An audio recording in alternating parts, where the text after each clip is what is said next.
For months now, the voices in Pete's head have been far more prominent than he was ever experienced in the past. After many years working as a ranch hand, a social atmosphere was commonplace. Hardly ever did he have to listen to himself, or look for his own identity through his own observation. The ranch had been closed for months, due to harsh winter and brutal destruction of property by the following winds. Pete figured his best luck would be to walk towards San Francisco and possibly land a job of sorts. The long periods of walking alone brought about a newfound discontent in the back of his mind. It was a warm evening, looking out over the southern Idaho landscape. The warm air and smell of desert foliage brought about a clear mind.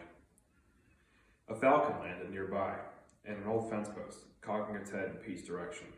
Pete looked back at the bird, exclaiming, "I am 53, and I amount to a minimum wage farm worker, with absolutely no legacy.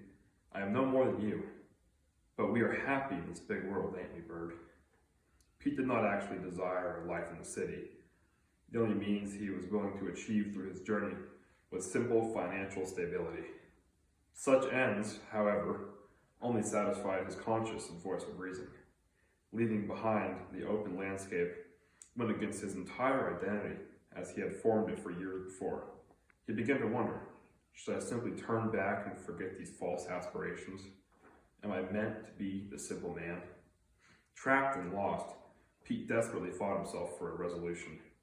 He just wanted a way to tame the voices in his mind and reach a point of internal peace. Once more, he glanced over at the falcon, peacefully perched, seeming content in its own existence. Suddenly, Pete put the ideas together. He could tame the voices in his head the same way his fellow ranch hands tamed their birds. Every time his conscience dictated he should do something, he simply would do the opposite, and the result would be internal peace. Just as a bird of prey finds peace with its master by not receiving what it needs until it is tamed. As he sat, the falcon's eyes seemed to tell Pete, "Turn around, the city is no place for you." Pete responded verbally, "I understand your motive, but the reality of my situation is I must find success." Pete recognized the words of his conscience, and in following his spirit, did just the opposite. He turned away from the ahead mountain ranges, tipped his hat at the bird, and began walking in the opposite direction, back toward the northwestern ranch land. A few miles into his journey, Pete stumbled over a root and fell flat in his face. Caked in mud, he brought himself back to his feet, frustrated and uncomfortable. The voice of his conscience once again returned, urging him to find work in the city. Pete, knowing his spirit and keeping his plan in mind, simply ignored his mental struggle and continued on in the ever-opening land. He told himself at that time, "I will not let a mere voice impede upon my long-formed identity. I am what I will be content with being." As the miles dragged on, Pete began to grow hungry. If only he had a steady source of income, he could find an outpost and buy some food. His conscience, back again, told him to find his way to the city.